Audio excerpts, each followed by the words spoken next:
All right. Welcome to CRE Coffee with CRE Closers. Woo! We're here with George Roberts. So excited to have you here today, my friend. And we're just going to jump right into it today.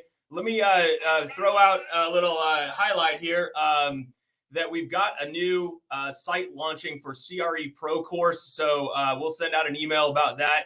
And then, of course, the course is open right now to anybody who's interested. It's at creprocourse.com. But we are here to talk about everything multifamily, everything syndication, and then introduce you to my friend here, George Roberts. George, can you, Dr. George Roberts. Do you get frustrated when people are like, all right, doctor? No, but doesn't make any difference. I'm excited to interview. I think you might be the first doctor that we have interviewed here on CRE Pro Course Coffee with Closers. So I would love to learn more about you, George. Remember at the end, so two things on the sidebar, you're going to be able to enter in. It's a live show, so enter in your comments, your questions for George.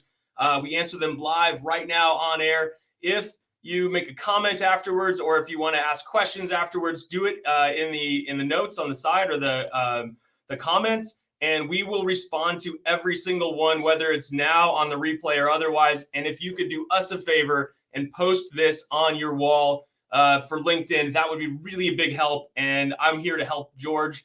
And with that, George, tell us a little bit more about who you are. Who is George Roberts? Great. So I did start out in bioscience, had a great time for many years, wanted to have more control over my life. So what I did is I went into computer science. It was like night and day. But again, it's nothing like all the freedom that you get from being an investor. So next thing you know, I was working with my sister to help found a construction company. And boom, I got bitten by the entrepreneurial bug. I'd already been a landlord for many years and decided, hey, I think I found it. I'm going to go and found a business that's all my own, and it's going to be value add multifamily. So tell us about a few things, because you're a very active guy. Now, you may know George through his Horizon Multifamily. You may know him through the Foundry, which is a great interview series that he does with commercial real estate or all real estate professionals. And he does a great job of hosting this on a consistent basis. You may have seen me on George's show, The Foundry, with Dan Lukowitz. Shout out Dan Lukowitz. Our friend Dan, who also went to your meetup. So yeah, can you tell us a little bit more about maybe the facets of your business that you found most successful? I mean, as you said, you made a transition in careers to come into commercial real estate, and you've done a fantastic job since then. Can you tell us more about what you do and the different facets of your business? Yeah, well, first of all, thanks to you and Dan for showing up on the show. I had Dan as one of our ordinary episodes in the series, number 7. And then you also did a couple CRE Pro series for us, which I thought was really, really cool. So love to have you come on as an individual guest, Zach. I think that would be a great thing. But telling you about what I've been doing here in commercial real estate. Well, I got started with a joint venture. That was about 2 years ago. And it's a good way to get started. It's good to start with your own capital. We were working in Orlando, which is an amazing market. I had just gone through Neil Bauer's course. And at that time, Orlando was showing up just right at the top of the heap. And I have to say, we're very happy with having chosen that market. That is still our chief market. Orlando is just growing by leaps and bounds. And it's an economy that's diversifying. I would compare it to, say, a lot of people think about Houston and say, like, oh, man, that's just an oil town. Just wait for the next bust and people are going to be out of work. But it's not like that anymore. People have had to update their views of Houston, and they also have to update their view of Orlando because it's really grown to be much more than just tourism. There's a lot of things going on with artificial intelligence, not too far from the Space Coast, etc. But anyway, I think I'm getting pretty far afield. That was my entree into commercial real estate. I'll see where you want to take it from here. Yeah, absolutely. I would love to learn. So in CRE Pro and in the CRE Pro network, we talk all about a one-to-many approach to marketing, to getting your foot in the door with many buyers, sellers, investors, developers, so that instead of making those cold calls, which are still important, instead of making those cold calls on a regular basis and fairly often annoying people, and I come out of the cold calling world, it's what I teach inside of the course. I love it, but we all know that it's very annoying, particularly with building owners, where you've got junior agents calling them saying, hey, you ready to sell? I can get you a great price for it. Instead, you use a one-to-many approach with the Foundry by showing your expertise, highlighting the expertise of your network, and then portraying or displaying it on a frequent basis for your viewers, friends, connections. Can you tell me more about your philosophy in growing your business using that one-to-many medium of something like a meetup or a video series or interviews? What is your philosophy on that?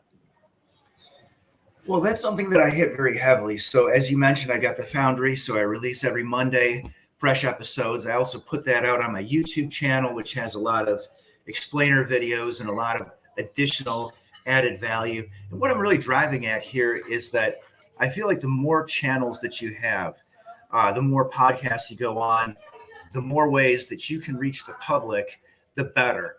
And that's been How do you very mean? valuable. What is better about that? What do you mean by better? Well, everybody has a different approach or a different channel. Like, for example, I like to hang out on LinkedIn.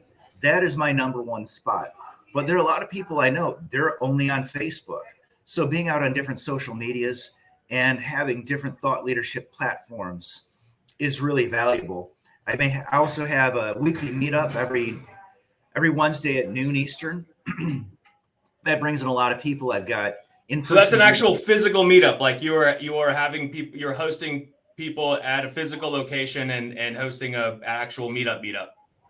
Right. Yeah, I've got both. Exactly. So first Monday of the month in Southeast Michigan, that's the in-person meetup. And then I've got my Zoom meetup every Wednesday. So the whole idea is some people, I got people who come to my in-person meetup, they hate Zoom. Some of my Zoom people just don't still want to get out of the house. So in terms of having that one-to-many marketing approach, I find that having more channels is very beneficial. Yeah. How do you stay on top of all of that? Well, two questions. How do you stay on top of all of that? And second of all, how familiar were you with these channels prior to getting into commercial real estate, or as a bioscientist?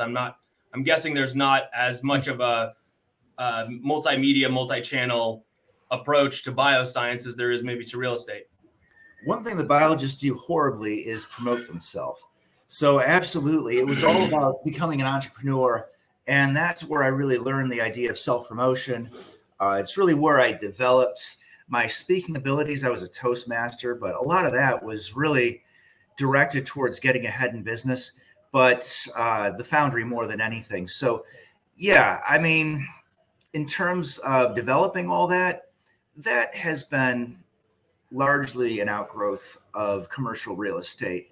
I've never seen any sort of a field where it's so important to network. You've got everything going on. You need partners to close. You need people outside of your partnership, like lending and title. Yeah. And then you need investors, right? Unless you're doing everything as a joint venture, you're going to bring investors in at some point. So I just went nuts with it. I decided, hey, if this is the way to go, I'm going to get out on as many channels as possible and reach as many people as I can. So your approach to that, and I know you're a busy guy, right?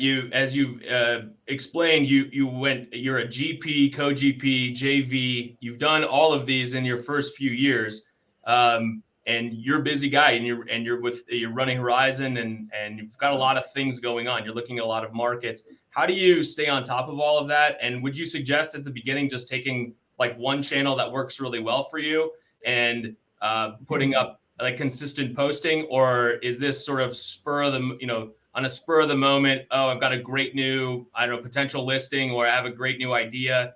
Now is time to post. What's your philosophy on that? Well, absolutely. Start out with one. And that's why I focus on LinkedIn. This is where you're going to find most people that are making 6 figures or better, who are obviously your good key core audience for limited partnerships, as well as for general partners as well. How do I keep on top of it? Well, I've got a great virtual assistant, and she's able to help me with all the posting. Going out onto, say, Instagram, or let's see, what else do I have? I've got TikTok. I've even got Pinterest. The only thing I'm not doing is Twitter.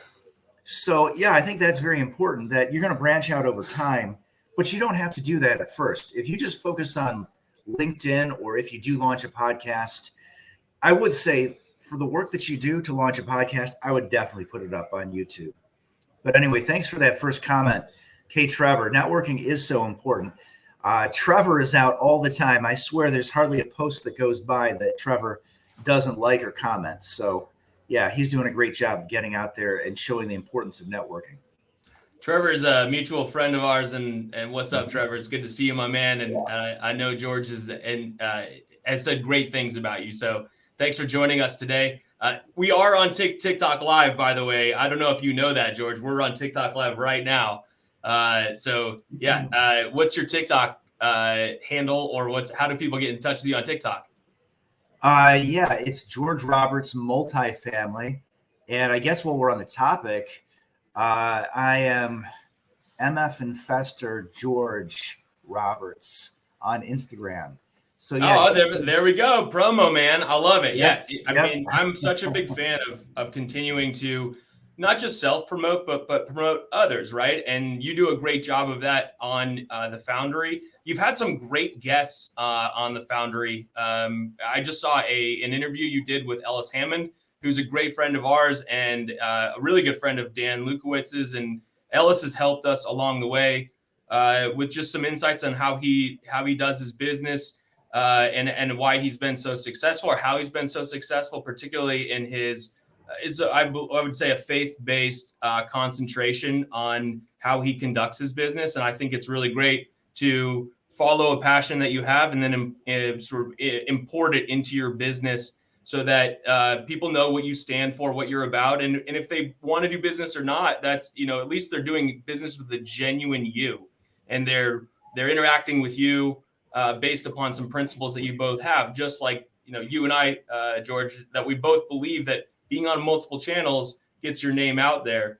And then the more channels you can be on and do it successfully. I'm like you, I don't tweet. It's just not my medium, but all the other channels, same thing. Where CRE Pro is out there in front, because just like we were talking about with TikTok, Aviva Sonnenreich, our friend, came on the other day. She's the number one TikToker number one TikToker and most research for commercial real estate. And she said, look, I was doing cat videos 2 years ago in 2020. My friend said, what are you doing? The cat competition's super hard. Why don't you try to focus on what you do on a day-to-day basis, which is commercial real estate, and provide that insight? There's no competition there. Because of that, she's just dominating in that space. So I didn't mean to backtrack to TikTok, but I do feel that I love that you're on it too, and I think it's going to be a big medium to grow. But let's get on to the Foundry, man. I would love to hear more about your impression and some of the interviews that you've had, Chris and Bo and a few others that have done fairly well for you. Can you tell us what makes a good interview for you on the Foundry? Well, somebody who has a different approach. Try to give you a good example of that off the top of my head. I mean, Bo Berry, he just had a recent book come out, Multifamily Investors Who Dominate. He points out how difficult it is to be at the very top of the list when those brokers get those off-market listings. And he has got to be about 1,000 ideas for how to be literally at the top of the list. Everything from responding quickly to the things that you say to your broker, things you don't say.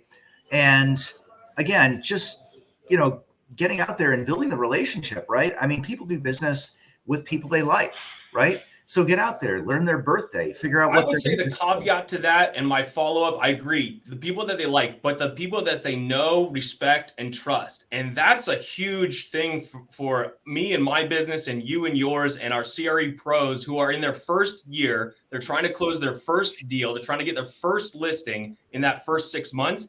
That's what our course is designed to do. But here's what's really important about what George is saying there, which is the more times you're showing up and letting people know who you are, what you do, how you do it the best, what your philosophy is, just like we were saying with Ellis Hammond, right? He makes his viewpoints very well known. He's omnipotent. He's always right in your face. If you follow him, he's posting consistently, and through that, he's talking about the things that he focuses on for his business and the value he provides to his clients, just as you do, George. And if you can show and exemplify that you are a great GP for multifamily syndication, and you can exemplify that over and over and over again, well, guess who they're going to come and invest with when someone's looking to make an investment, or at least engage with. So we highly emphasize in that first 6 months of the course to get out there, to present new ideas, to let people know what you're doing, and be evergreen, ever present, right in front of people, and particularly the market that you want to deliver value to.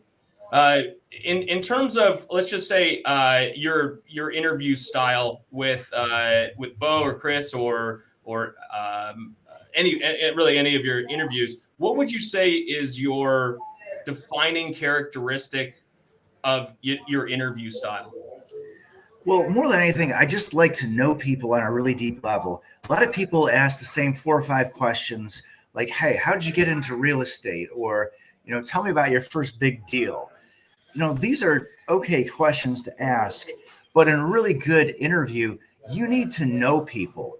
And let me see if I can come up with a good example. Like I use the example of Bo. I read that book multiple times. And when I interview people like Manny McAllister, she's done just tons of joint ventures. She ended up doing a syndication just so that she could let some of her friends and family that are not interested in being active into it. So just fully knowing the background and knowing exactly what sort of questions you should ask. I just interviewed Emma Powell. I don't think that one came out yet. And she's done everything across the spectrum from value add. Now she's doing some redevelopment. She's taking some warehouses and turning those into multifamily. So you really got to know the person you're interviewing, know their views, know what they've said on other interviews. That's the other thing. Yeah. If you listen to 2 or 3 interviews, you'll know what their story is, and you'll find 2 or 3 things like, look, I have to ask this question. But you're also going to find a lot of things that they've said 5 or 6 times, and those are the sort of things that you want to steer away from. So more than anything, it's show prep. If you want to be a great interviewer, you should never ask a question that you don't already know the answer to, and that definitely takes a lot of prep. I love that. Absolutely. I think coming to prepared to any interview, or whether, it's the same thing with a listing presentation. We talk about this ad nauseum inside of the course, which is, know your client, know your customer, know your market. As you're coming to a listing presentation, you want to make sure that that not only do you leave them with a packet at the end, a marketing packet and a proposal, hopefully you're leaving with a wet signature at that point. But if you're not, you want something in their hand. If they're going to make a decision, you want to remain ever present in front of them. And the way you do that is focus on the things that are important to your client, your prospect, your customer. And the way you know that is by, just as you're saying, research, look deeper in, listen to interviews if they're doing interviews, if they've written newsletter, column, whatever it is that's out there. Coming well researched to any proposal, any outbound activity is super helpful, and the same thing with interviewing as well. Do you have a process that you go through when you're analyzing deals? And the reason I ask this, because you and I talked about the other day, you came up you said a very interesting thing, which is most agents and most brokers or most syndicators are throwing out 95% of the deals that they're looking at, but there's got to be a lot of gold in there that's just being thrown away because it hasn't been polished enough. Do you have a philosophy that you approach deals with that might be counter? And you don't need to disclose all of your facts, all of your philosophy, because I'm sure some of that is what you're keeping for Horizon. But what would you suggest to those that are getting into syndication or looking for those diamond in the rough deals? So the first thing I would say is don't just crunch the numbers. A lot of people, they get that T12, and that's important, right? They just throw the numbers in, and they say like, wow, you know what?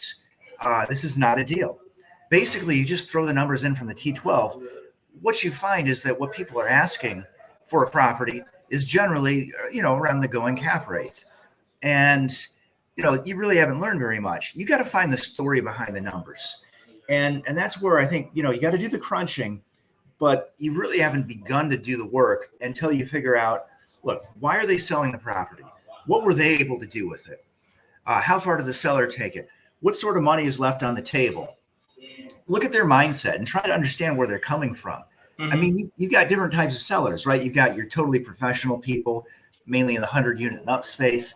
You've got your ma and pa's, you've got slumlords, and you've got people who, maybe sort of in between. Maybe they're trying to do the right thing, but they just don't know. Figure out, where they're coming from and what's missing. So for me, at this point, I don't really see a whole lot of value to deals unless you can do something like, say, add storage, or you've got to have way under market rents. So to do that, you really got to know your market. And I think this is where a lot of people are failing. Again, they're just looking at the numbers. And if all you do is plug numbers into that spreadsheet, again, you're going to find out that people aren't just giving their apartment away. So do that market research and have a good idea of whether rents can be increased. Now, Zach, I'm going to pick on you for a second. I know brokers, they always say the rents are under market, right? And sometimes that's true though, right? You've got to absolutely. I mean, but I think you're going to go the other direction here, but yeah, you're right. Exactly. I'm totally going the other direction, but you got to validate that. And a lot of times, the best thing to do, and I do believe in numbers. Okay. I come from analysis, but the best thing to do is build up personal relationships. I talk to a lot of lenders. They ask me like, well, how many loans have you done? Well, it's like, none. I'm telling you, my deals have come to me through personal relationships, and they've been seller financing. I've also got one really big deal where we assumed the existing financing. So it's the deals that I found are not exactly what most people are looking for. So a couple of things I would say. First is personal relationships are amazing. If you are willing to play the long game and you're willing to have a couple of things going on the side while you're crunching all those numbers, you never know what you might find. Like the most recent deal I have in East Tennessee, my friend Tom Kirkpatrick, he was talking to the seller through the handyman / property manager for 5 years on and off. And boom, rate drops into our lap, a deal where we were able to raise the rents straight out of the box, 38%. I mean, those sorts of deals, you're not going to find that through an OM. You don't find that through a broker. But it was also a small deal. So you kind of have to have your finger in both pots. But again, you want to know your market really, really well, because at such time as I've entered the T12 into a spreadsheet, I would say that I know nothing. That is just the very beginning. You want to know every neighborhood, and you want to have some idea where the gentrification is occurring. If you know that adds a whole lot of color to the numbers. Can you tell us about your process? One of the interviews that I saw that you have done recently was about the South Carolina, a town, I can't remember, in South Carolina, where you did an in-depth analysis and dove deep into the neighborhoods, and you're looking at fringe neighborhoods, those that are appreciating rapidly or have the potential to appreciate rapidly, haven't hit that sort of saturation point, and those are where we as investors want to invest. What's going to pop next? Can you tell us a little bit more about what your process looks like when you're looking at a new deal, a new purchase, a new area to prospect? Right. So the first thing I do is I head to City Data, /data.com or -data.com. It's totally free, and there's so much you can find. You can find where the apartments are, right? You can say, hey, I'm looking for 50 units and up. It'll give you the density of housing in the area. You can look at demographics, like what is your median income? How much has that median income increased since 2000? You can look at home prices and how they've increased since 2000. All these things. You can also find some amazing things. I was looking at a deal in Cleveland. They had, I want to say, a median age of around 28. So when I look at the poverty figure there, I know, hey, wait a second. I don't even need to look up that this is next to a university. You already know that's the case, and you take that poverty figure with a grain of salt. So again, Start with city-data.com, and you want to know that area like the back of your hand. So I'm here in Austin, Texas, and I believe exactly in your philosophy there. And I've seen investors do this. I went to school in Boulder, again, another university town, and there is I would call it a beta, an additional weight that could be placed or should be placed on university towns, primarily because of the way our education system seems to continue to work today. Even though our course is online, many people, particularly those that are going to get a degree, an undergraduate degree or a master's degree, want to be on campus to collaborate with other people. So San Antonio, where Trevor is, for example, or Austin, or Troy, Michigan is the home of, is it Michigan State? Am I right? Oh no, that's actually East Lansing, but Or Troy, East Michigan, Lansing? How about Troy, Michigan is the home of Walnut Grove Homes. There we go. All So, right. But yeah, university towns are fantastic. I highly suggest looking into them for undervalued assets, primarily because of what George just said, which is the poverty rate tends to be attributed to, well, it's students, and right. The students are going to stay around. Maybe they move to the suburb areas outside of the Cincinnati or Cleveland, or so that's a great insight right there, George. One of the things you said I want to highlight here for our CRE pros is the financing and funding of deals. So you mentioned two things. First of all, you said your deals have been owner finance. So that's one option. Remember, you don't have to qualify on a loan if you're going to directly purchase the property from the owner and then either do like a sale leaseback or an actual direct purchase and do seller financing. But the other thing that you said, which I thought was probably even more insightful, is as you're looking at your deals and you're thinking about what kind of financial structure to go with, keep all your options open, right? And make sure that you're approaching it as in terms of your investors. What matters to your investors, and which of them can you use for an introduction to the right people, or their knowledge set, or your network, the same thing. So I think keeping your idea or keeping your mind open on the financing aspect is a good way to approach deals, and one that maybe gets a deal done that wouldn't normally go through the financing route. And I face that every day in my deals. I always let investors know that it's a possibility and that we should look at it heavier. And the reason that this is very relevant today, not only is it, I'm sure you have green underwear on, or maybe your shirt is green, but today is St. Patrick's Day. So happy St. Patrick's Day, everybody. Today is St. Patrick's Day. Last night, Jerome Powell just raised the interest rate, not the full 0.5% or 0.5% that I thought he was going to do and I predicted, but 0.5%. And that next meeting for the Fed will be on May 3rd.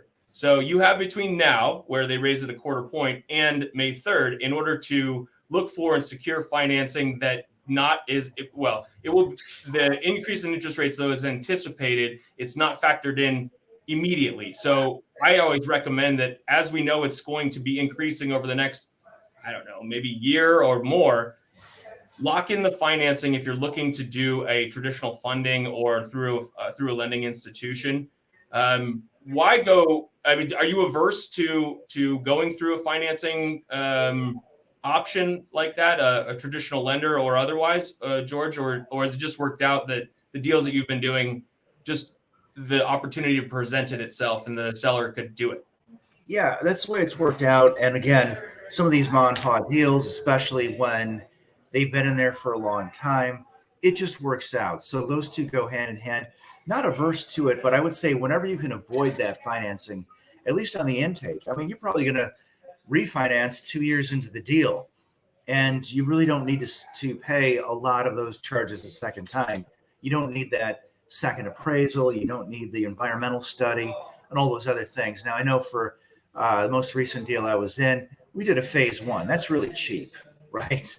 But let's talk a little bit more about that. So how do you decide, as an investor, how do you decide whether to even go down the environmental route, particularly with the multifamily? Do you do one every time, or what is your investment philosophy on that, or your thesis on that? Well, the phase one is pretty cheap, so I'm not terribly averse to that. I wouldn't go any further than that unless it's right next to a dry cleaner or right next to a gas station, those sorts of things. Right. That's what comes out in the phase one, of course. So yeah, I wouldn't say I'm averse to it, but again, you're much more likely to get pushed into that phase two study if you are working with conventional financing.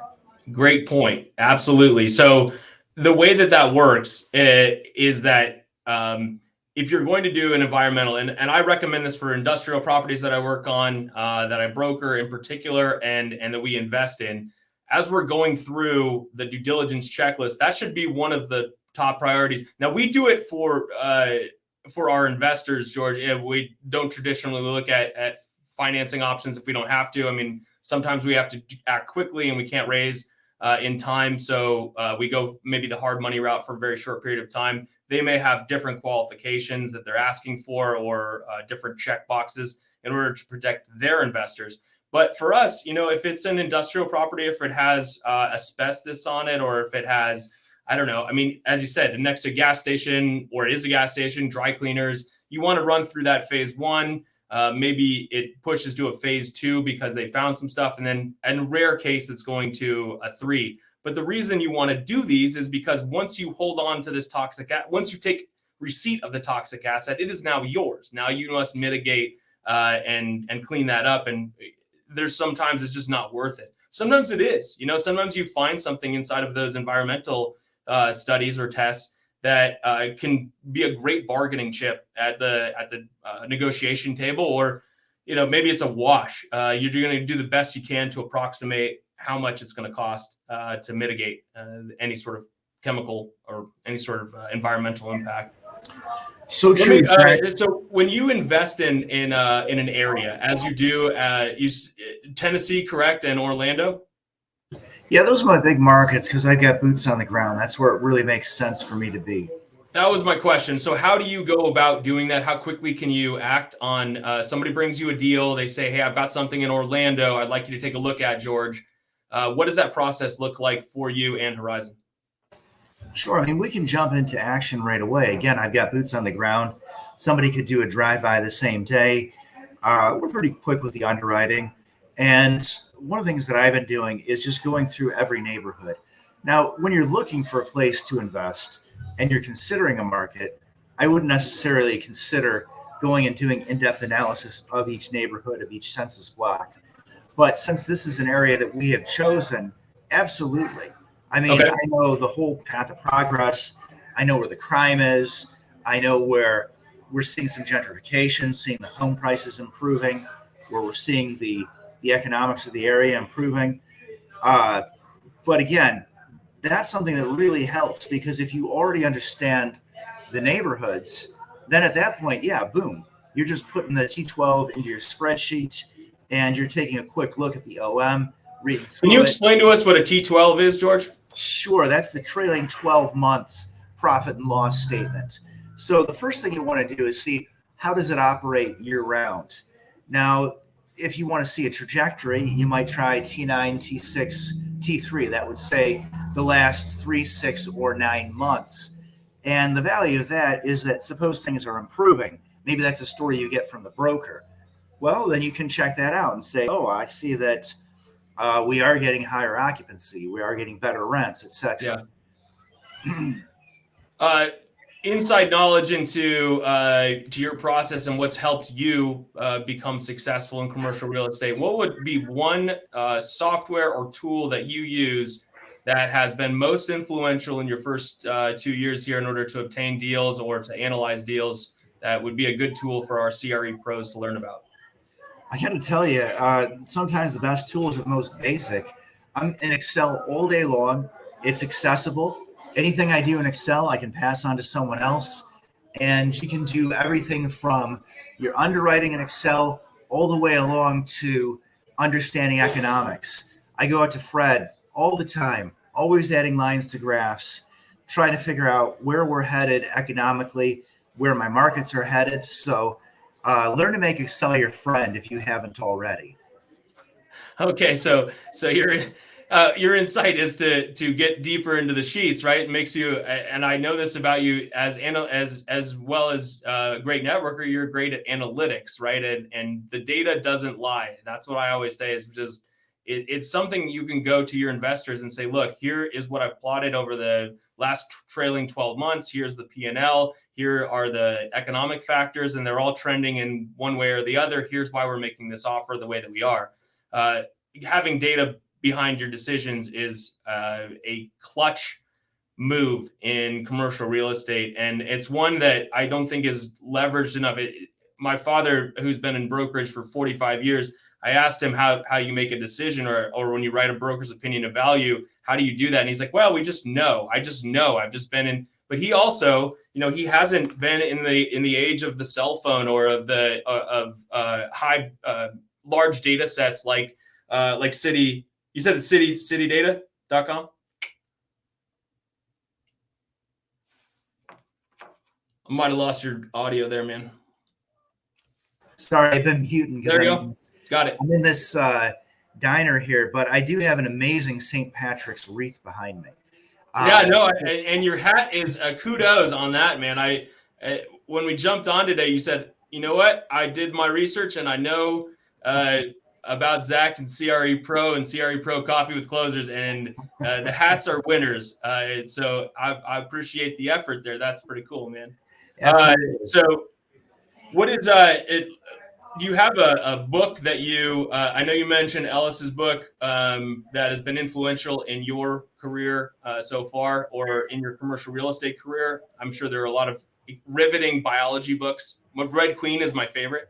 There are riveting biology books out there that you could recommend. But how about for commercial real estate? What would you recommend, either for syndication or for any element of your commercial real estate experience? What is a favorite book that you have? Great. So right off the top of my head, I love Bo's book, Bo Beery, Multifamily Investors Who Dominates. And I'm going to have to check.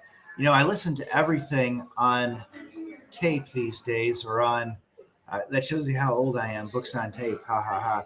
I've been reading the Honeybee. Let me see. What else have I got for you? I'm about to read Skip the Flip. That one looked to be like a really interesting one. A lot of the reading I do is outside of the field. I was reading about angel investing. Yeah, creative cash. Sometimes you can reach out a little bit. That's more about how to make deals and how to build the relationships that lend themselves well to the creative financing space. But anyway, reading Family Office books, multiple, from Richard Wilson. So yeah, those are a few that just sort of jump to mind just scrolling through. Well, talking about scrolling through and jumping to mind, great transition. We've got Clarence here talking population growth or decline. What percent up or down over what period of time is a go or no go for you, George?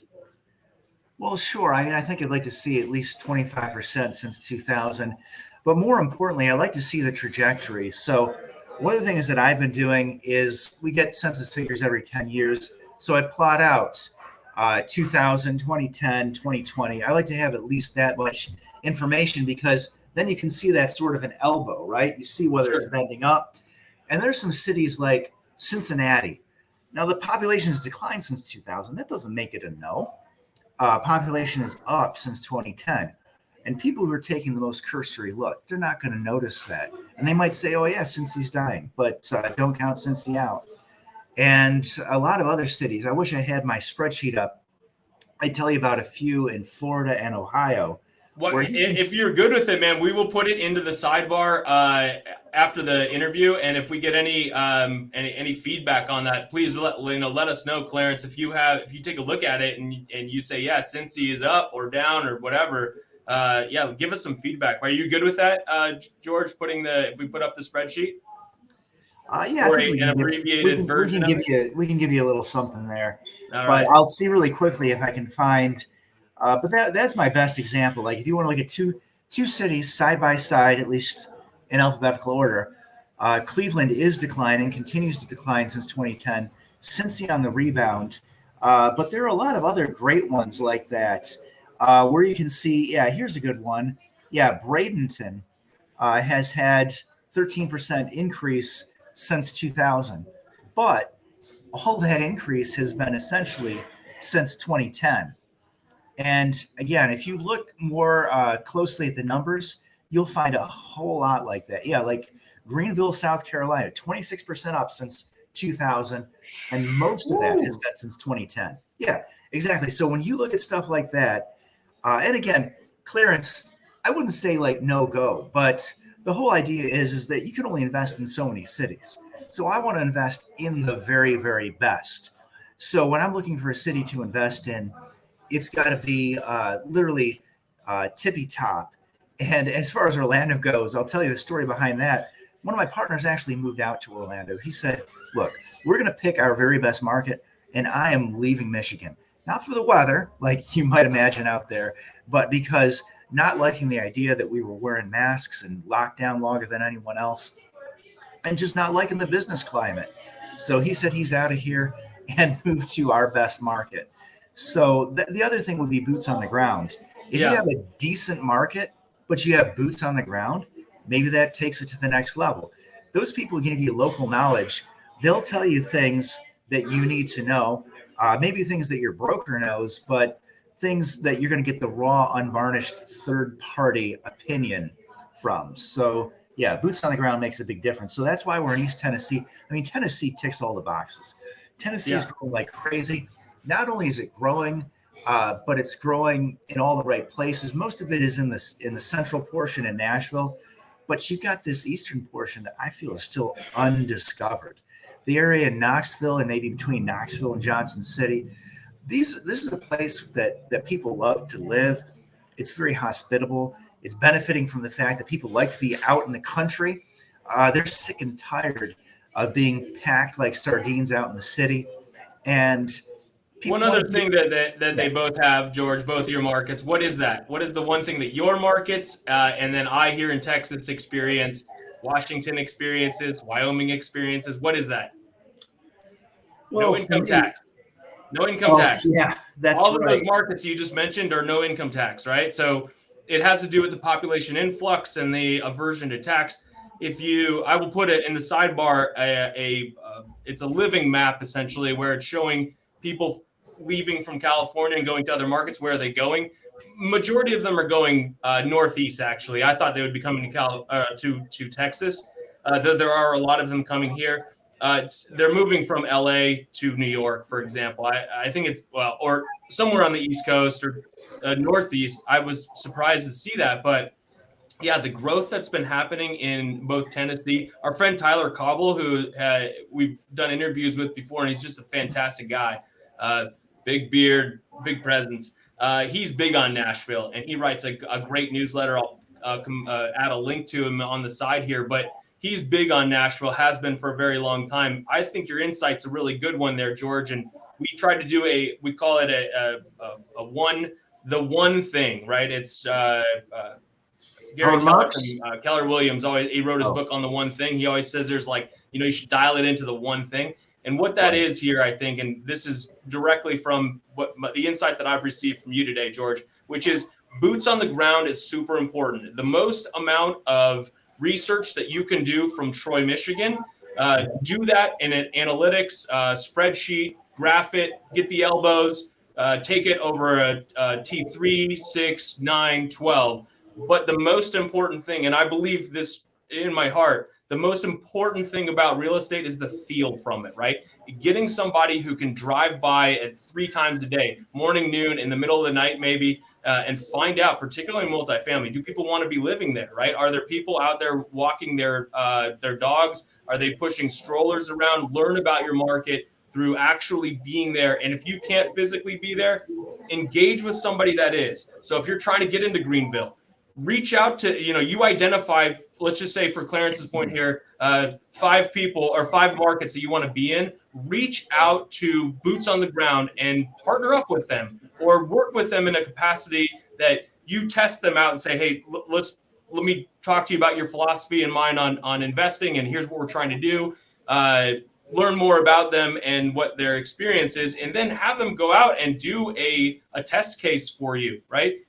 Tell them to go, or ask them to go check out a building or a few properties and give you their assessment on it. Those are great partners to have and so valuable in the markets that you want to be doing more business in.